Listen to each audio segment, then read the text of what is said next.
പ്രിയപ്പെട്ടവരെ, ഗ്ലാക്സോയാണ്. Recent exam പാറ്റേണിനെ base ചെയ്ത് ചെറിയൊരു റിവിഷൻ ആയാലോ നമുക്ക് ചോദ്യങ്ങളിലേക്ക് പോവാം. ഒന്നാമത്തെ ചോദ്യം, 20 കുട്ടികളുടെ 20 ആളുകളുടെ ശരാശരി വയസ്സ് 47 ആണ്. ഒരേ പ്രായമുള്ള 3 ആളുകൾ കൂടി ഇവർക്കൊപ്പം ചേർന്നാൽ ശരാശരി വയസ്സ് 50 ആകുന്നു. അങ്ങനെയെങ്കിൽ പുതിയതായി വന്നവരുടെ വയസ്സ് എത്ര എന്ന നമുക്കറിയാം. എണ്ണവും ആവറേജും ഉണ്ടെങ്കിൽ സമ്മ് കാണാൻ എന്ത് ചെയ്താൽ മതി? സമ്മ് കാണാൻ എണ്ണത്തിനെ ആവറേജ് കൊണ്ട് ഗുണിച്ചാൽ മതി. നമുക്കറിയാവുന്ന ഫാക്റ്റാണ്. അങ്ങനെയെങ്കിൽ ഞാൻ പറയട്ടെ, 20 ആളുകളുടെ വയസ്സ്, ശരാശരി വയസ്സ് 47 എന്ന് പറയുമ്പം തന്നെ ആ 20 പേരുടെ ടോട്ടൽ പ്രായം കാണരുതോ നമുക്ക്? ഞാൻ എഴുതുകയാണ്, ആ 20 പേരുടെ ടോട്ടൽ അല്ലെങ്കിൽ ആ 20 പേരുടെ സമ്മ് കാണാൻ എന്ത് ചെയ്താൽ മതി? എണ്ണമായ 20നെ ആവറേജായ 47 കൊണ്ട് ഗുണിക്കുന്നു. അപ്പൊ എത്രയാ വരുന്നത്? 47 ഗുണം 20 940 എന്ന് വരും. അതാണ് അവരുടെ ടോട്ടൽ. ഓക്കെ ആണോ? ഇനി എന്ത് ചേഞ്ചാ സംഭവിക്കുന്നത്? 3 പേര് പുതിയതായി വരുന്നു. അപ്പൊ ആ ചേഞ്ച് വന്നു കഴിഞ്ഞുള്ള സമ്മും കൂടെ ഞാൻ കാണാൻ പോയി. ഇത് ആദ്യത്തെ കേസിലെ സമ്മ്. ഇനി ഞാൻ സെക്കൻഡ് കേസിലെ സമ്മ് എന്ന് പറഞ്ഞാൽ ആ 3 പേര് വന്നു കഴിഞ്ഞുള്ള സമ്മ് കൂടി കാൽക്കുലേറ്റ് ചെയ്യാൻ പോവാം. 20 പേരുണ്ടായിരുന്നു, 3 പേർ കൂടി വന്നു എന്ന് പറഞ്ഞാൽ ഇപ്പൊ അവിടെ എത്ര പേരുണ്ട്? 23 പേരുണ്ട്. ക്ലിയർ ആയോ? ആ 23 പേരുടെ ആവറേജ് എത്ര എന്നാ പറയുന്നത്? 50 എന്ന് പറയുന്നുണ്ട്. അപ്പൊ 23 ഇൻറ്റു 50 ആണ്. ആ 3 പേരും കൂടെ വന്നു കഴിയുമ്പോൾ അവരുടെ ടോട്ടൽ എന്ന് പറയുന്നത് 23 ഇൻറ്റു 50 എത്രയാണ്? 1150 ആണ്. അതാണ് ആ 23 പേരുടെ വയസ്സിന്റെ ടോട്ടൽ. അപ്പൊ നിങ്ങളൊന്ന് ആലോചിച്ച്, ആദ്യം 940 ആയിരുന്നു, പിന്നെ അത് 1150 മാറി. ഈ ഒരു ചേഞ്ചിന്റെ റീസൺ, ഇവിടെ ഒരു ചേഞ്ച് വന്നു. 940 ആയിരുന്ന സമ്മ് 1150 എന്നൊരു ചേഞ്ച് വന്നു. ഞാൻ ചോദിക്കട്ടെ, എത്രന്റെ ചേഞ്ച് അവിടെ വന്നത്?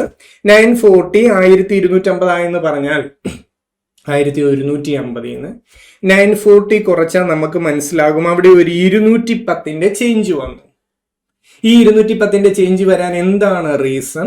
പുതിയതായിട്ട് 3 പേര് അവിടെ വന്നതാണ് റീസൺ. ആ 3 പേരുടെ സ്പെഷ്യാലിറ്റി എന്താ? ആ 3 പേരുടെ പ്രായങ്ങളും തുല്യമാണ്.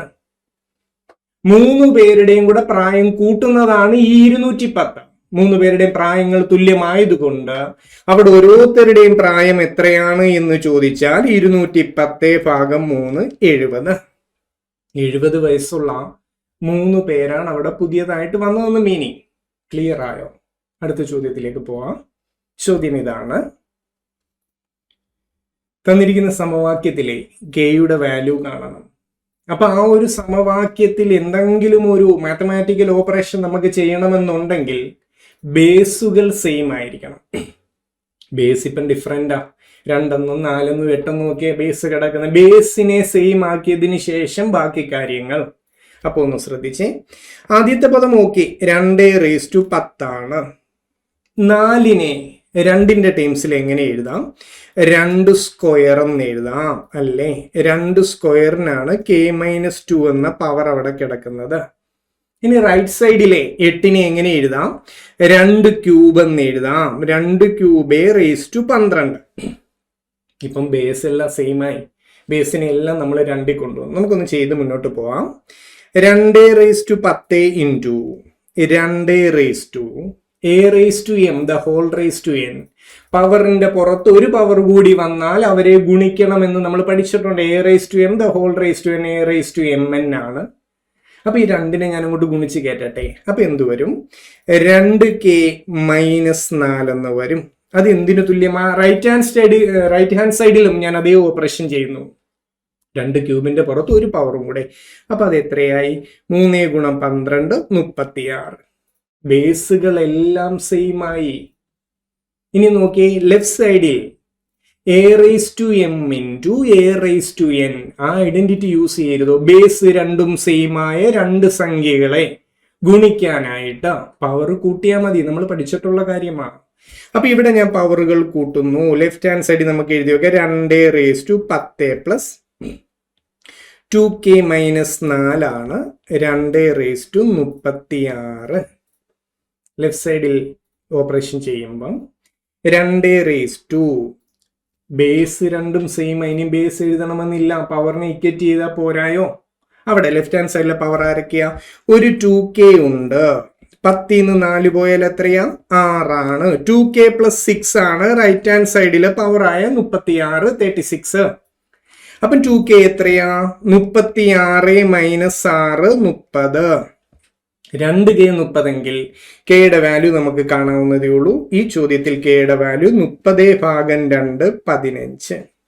ക്ലിയർ ആയോ? എളുപ്പമല്ലേ? അടുത്ത ചോദ്യം, 9 സെന്റിമീറ്റർ ആരമുള്ള ഒരു സ്പിയറിനെ മെൽറ്റ് ചെയ്തിട്ട ഒരു കോൺ ഉണ്ടാക്കുന്ന ചോദ്യമാ. മനസ്സിലാക്കേണ്ട കാര്യം, മെൽറ്റിംഗ് എന്ന പ്രോസസ്സിൽ മെറ്റീരിയൽ കണ്ടന്റ് കോൺസ്റ്റന്റ് ആയിട്ട് നിൽക്കും. എന്താ മെറ്റീരിയൽ കണ്ടന്റ് എന്ന് പറഞ്ഞാൽ വോളിയം. അപ്പം വോളിയം ബാലൻസ് ചെയ്യപ്പെടും. ആ മെൽറ്റിംഗ് എന്ന പ്രോസസ്സിൽ ഗോളത്തിന് എന്ത് വോളിയം ഉണ്ടാവുമോ അതേ കണ്ടന്റ്, അതേ മെറ്റീരിയൽ കണ്ടന്റ് വൃത്തസുവിക്ക് കിട്ടും. അപ്പൊ ഇങ്ങനെയുള്ള ചോദ്യം ചെയ്യാൻ വോളിയത്തിനെ ഒന്ന് ബാലൻസ് ചെയ്താൽ മതി. നമുക്കൊന്ന് എഴുതി നോക്കാം. ഗോളത്തിന്റെ വോളിയത്തിന്റെ ഇക്വേഷൻ ഒന്ന് പറഞ്ഞേ. 4/3 πr³ ആണ്. അതേപോലെ വൃത്തസ്തൂപികയുടെ വോളിയത്തിന്റെ ഇക്വേഷൻ കൂടി 1/3 πr²h ആണ്. നോക്കിയാൽ മനസ്സിലാകും. 1/3 രണ്ട് സൈഡിലുണ്ട്, അത് ക്യാൻസൽ ആവും. പൈ രണ്ട് സൈഡിൽ നിന്ന് ക്യാൻസൽ ചെയ്യാൻ ബാക്കി എന്ത് വന്നു? 4 r³ എന്ന് പറയുന്നതാണ് r²h എന്ന് വന്നു. ക്യാപിറ്റൽ R സ്പിയറിനെ റെപ്രസെന്റ് ചെയ്യുന്നു, സ്മാൾ r കോണിനെ റെപ്രസെന്റ് ചെയ്യുന്നു. ഇനി തന്നിരിക്കുന്ന പാരാമീറ്റേഴ്സ്, 9 സെന്റിമീറ്റർ ആരമുണ്ട് നമ്മുടെ ഗോളത്തിന് എന്ന് പറയുന്നു. അപ്പൊ 4 × 9³ ആണ് അല്ലെ? അപ്പൊ 9 × 9 × 9 that should be equal to r²h. ഇവിടെ വൃത്തസ്തൂപികയെ പറ്റി എന്താ പറയുന്നത്? 81 സെന്റിമീറ്റർ ഉയരമുണ്ട്, ഹൈറ്റ് തന്നിട്ടുണ്ട്. നമുക്ക് ആരെയാ കണ്ടുപിടിക്കണ്ടേ? ആറിനെയാ കണ്ടുപിടിക്കേണ്ട. ഹൈറ്റ് തന്നിട്ടുണ്ട് 81. ക്യാൻസലേഷൻ ഒന്ന് ശ്രദ്ധിച്ചേ. റൈറ്റ് ഹാൻഡ് സൈഡിൽ ഒരു 81 ഉണ്ട്. ലെഫ്റ്റ് സൈഡിൽ കിടക്കുന്ന 9 × 9 81 ആണെന്നറിയാം. അതും ഇതും കിടങ്ങി ക്യാൻസൽ ആയി പോകും. ബാക്കി എന്ത് വന്നു? ലെഫ്റ്റ് സൈഡിൽ 4 × 9 36, അതാണ് r² എന്ന് കിട്ടും. r² 36 എങ്കിൽ r36ന്റെ റൂട്ട് നമ്മുടെ ആൻസർ r-ന്റെ വാല്യൂ 6 സെന്റിമീറ്റർ എന്ന് കിട്ടും. നമുക്ക് കാണേണ്ടത് ആരമല്ല, വ്യാസമാണ്, ഡയമീറ്റർ ആണ്. ഡയമീറ്റർ കാണാൻ എന്ത് ചെയ്താൽ മതി? അതിന്റെ ഇരട്ടി എടുത്ത് എഴുതിയാൽ മതി. നമ്മുടെ ഫൈനൽ ആൻസർ 12 സെന്റിമീറ്റർ. എളുപ്പമുള്ള ചോദ്യങ്ങളാണ്. അടുത്ത ചോദ്യത്തിലേക്ക് പോവാം. ചോദ്യം ഇതാണ്. 45 km/h വേഗതയിൽ സഞ്ചരിക്കുന്ന ഒരാള് 24 മിനിറ്റ് കൊണ്ട് സഞ്ചരിക്കുന്ന ദൂരം, ഡിസ്റ്റൻസ് ആണ് കാണേണ്ടത്. നിങ്ങൾക്കറിയാം, ഡിസ്റ്റൻസ് കാണാൻ സ്പീഡ് ഇൻറ്റു ടൈം ചെയ്താൽ മതി. സ്പീഡും ടൈമും എല്ലാം ആ ചോദ്യത്തിൽ അവൈലബിൾ ആണ്. സ്പീഡ് തന്നിട്ടുണ്ട് 45 km/h ആണ്. സമയമുണ്ടോ? സമയവും ചോദ്യത്തിൽ തന്നിട്ടുണ്ട് 24 മിനിറ്റ് ആണ്. പിന്നെ എന്താണ് അവിടുത്തെ പ്രശ്നം? യൂണിറ്റ് മാറിക്കിടക്കുവാണ്. സ്പീഡ് തന്നിരിക്കുന്നത് മണിക്കൂറിലാ, സമയം മണിക്കൂറിലാണെങ്കിൽ മാത്രമേ അവരെ ഗുണിച്ചെഴുതാൻ പറ്റത്തുള്ളൂ. ആ ഇക്വേഷനിലേക്ക് സബ്സ്റ്റിറ്റ്യൂട്ട് ചെയ്യുന്നതിന് മുമ്പ് സമയത്തിനെ നമ്മൾ മണിക്കൂർ ആക്കേണ്ടതുണ്ട്. റീസൺ എന്താ? സ്പീഡ് സ്പെസിഫൈ ചെയ്തിരിക്കുന്ന മണിക്കൂറിലാണ്, km/h ആണ് സ്പീഡിന്റെ യൂണിറ്റ്. അപ്പൊ സമയത്തിനെ മണിക്കൂറിലേക്ക് മാറ്റുന്നതാണ് ആദ്യത്തെ ജോലി. തന്നിരിക്കുന്ന മിനിറ്റിനെ മണിക്കൂറിലേക്ക് കൺവേർട്ട് ചെയ്യാൻ എന്ത് ചെയ്താൽ മതി? 60 കൊണ്ട് ഹരിച്ചാൽ മതി എന്ന് എൻ്റെ കുട്ടികൾക്ക് അറിയാം. ഇപ്പൊ യൂണിറ്റ് സെയിം ആയി. ഇവിടെ ഇട്ട് മിനിമൈസ് ചെയ്യണമെന്നില്ല, നമുക്ക് എന്തായാലും ചെയ്തു നോക്കാം. ഇക്വേഷനിലോട്ട് സബ്സ്റ്റിറ്റ്യൂട്ട് ചെയ്യാമല്ലോ. ഡിസ്റ്റൻസ് കാണാൻ സ്പീഡ് ഇൻറ്റു ടൈം. സ്പീഡ് 45 ആണ്. സമയം ഇപ്പം 24/60 ആണെന്ന് മനസ്സിലായി. അത്രയും മണിക്കൂറുകളാണെന്ന് മനസ്സിലായി. ഇനി ഒന്ന് ചെയ്തെടുത്താൽ പോരെ? എങ്ങനെ ക്യാൻസൽ ചെയ്യാം?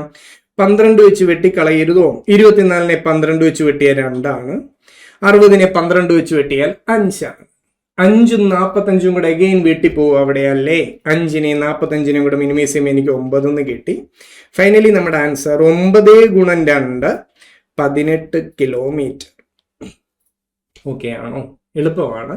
സ്പീഡ് ഇൻറ്റു ടൈം എന്നൊരു ഓപ്പറേഷനെ അവിടെ വരുന്നുള്ളൂ. പക്ഷെ യൂണിറ്റ് മാറിക്കിടക്കുന്ന ഒരു ബുദ്ധിമുട്ട് വരുന്നുണ്ട്. യൂണിറ്റ് കറക്റ്റ് ചെയ്തതിന് ശേഷം ഇക്വേഷനിലേക്ക് സബ്സ്റ്റിറ്റ്യൂട്ട് ചെയ്താൽ മതി. എളുപ്പമുള്ള ചോദ്യമാണ്. അടുത്ത ചോദ്യം. 4/20 പ്ലസ് 8/200 പ്ലസ് 32/2000. അതിന് തുല്യമായ ദശാംശം അതിന്റെ വാല്യൂ കാണണം.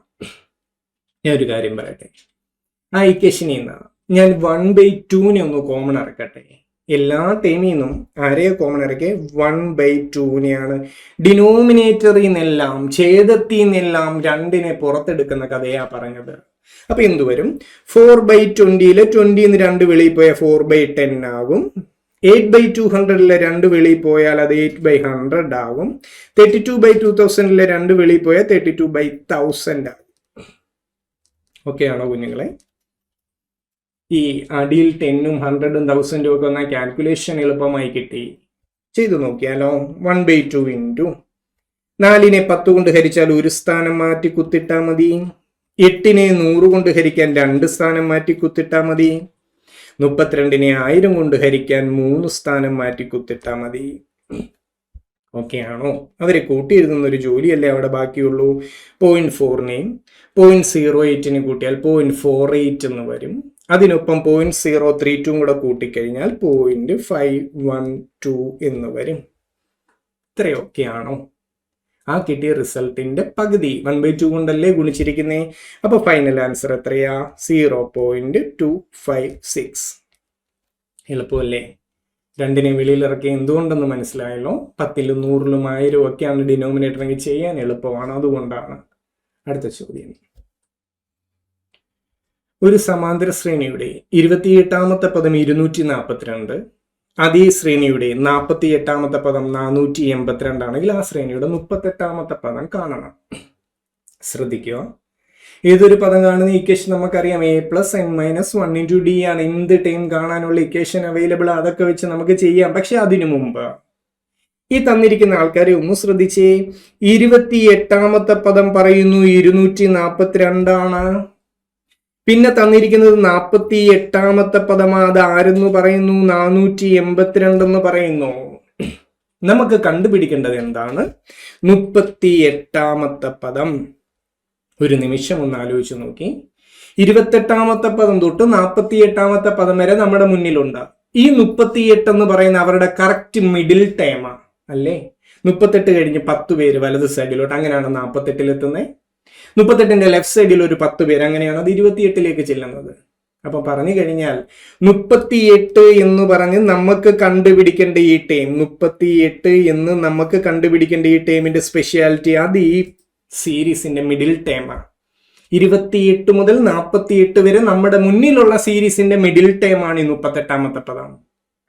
മിഡിൽ ടൈം കാണാനായിട്ട്, ഒരു സമാന്തര ശ്രേണിയുടെ മിഡിൽ ടൈം കാണാൻ ഏറ്റവും എളുപ്പ മാർഗം എന്താ?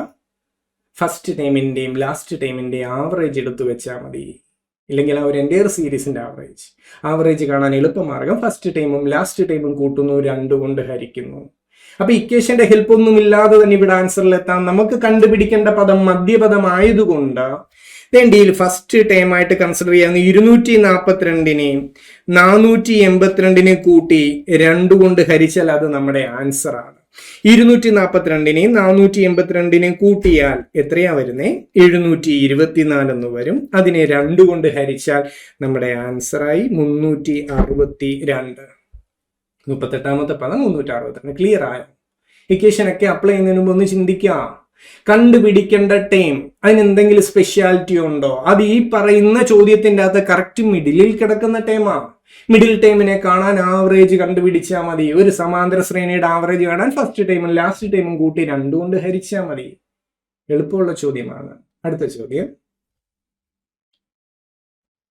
ഒരു കുട്ടിയുടെയും പിതാവിന്റെയും പ്രായങ്ങളുടെ തുക 156.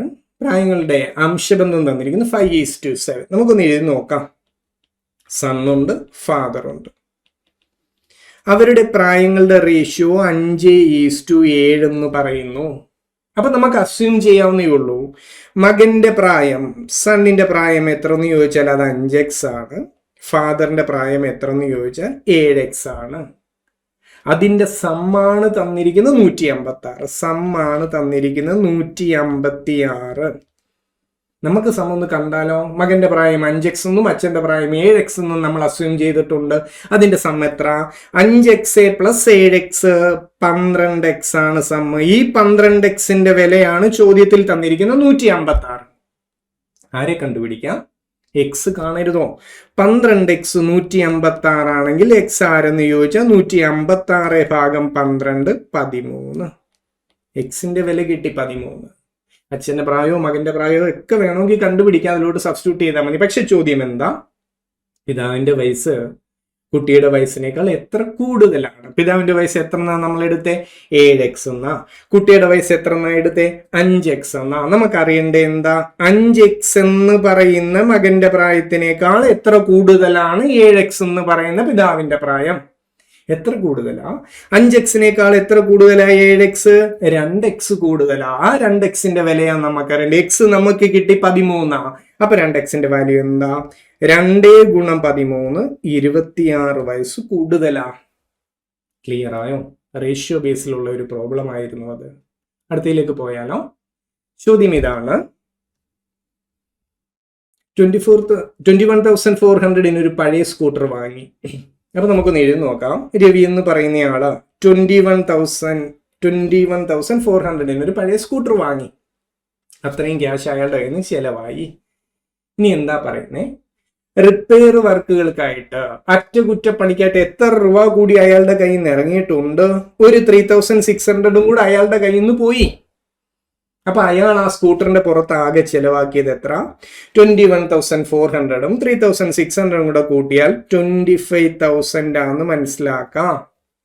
ഇനി എന്താ ചോദ്യത്തിൽ പറയുന്നേ? ആ 25,000 ആകെ നമ്മൾ മുടക്കിയ സ്കൂട്ടറിനെ എത്ര രൂപയ്ക്ക് വിറ്റു? 28,000 വിറ്റ കഥയാ ചോദ്യത്തിൽ പറയുന്നത്. ലാഭശതമാനം കാണണം. ഞാൻ ചോദിക്കട്ടെ, എത്ര ലാഭം കിട്ടി അവിടെ? 25,000 മുഴുവൻ എൻ്റെ കയ്യിൽ നിന്ന് ഇറങ്ങി. ആ സ്കൂട്ടർ വിറ്റപ്പോൾ എനിക്ക് 28 രൂപ കിട്ടിയെങ്കിൽ എൻ്റെ ലാഭം എത്രയാ? 25,000 രൂപയുടെ സാധനം 28,000 രൂപയ്ക്ക് വിറ്റെന്ന് പറഞ്ഞാൽ 3,000 റുപ്പീസാണ് ഞാൻ അവിടെ പ്രോഫിറ്റ് ഉണ്ടാക്കിയേ. എൻ്റെ പ്രോഫിറ്റ് എത്രയെന്ന് ചോദിച്ചാൽ 3,000. ചോദ്യം എന്താ? പ്രോഫിറ്റിന്റെ ശതമാനം എത്രയാണ്? 3000 എന്ന പ്രോഫിറ്റ് എത്ര ശതമാനമാണ്? 25,000 എൻ്റെ കയ്യിൽ നിന്ന് ഇറങ്ങിയത്. അപ്പൊ എന്തു നോക്കിയാൽ മതി? 25,000ന്റെ എത്ര ശതമാനമാണ് 3000 എന്ന് അറിഞ്ഞാൽ മതി. ഓക്കെ ആണോ? അപ്പൊ 3,000 divided by 25,000 into 100. 3 zeros cancel ആകും. 125 കട്ടായി പോവും. 3 × 4 12% ലാഭമാണ് ആ കച്ചവടത്തിലൂടെ നമുക്കുണ്ടാകുന്നത്. എളുപ്പമല്ലേ? 3,000 ആ പ്രോഫിറ്റ് എന്ന് മനസ്സിലായി.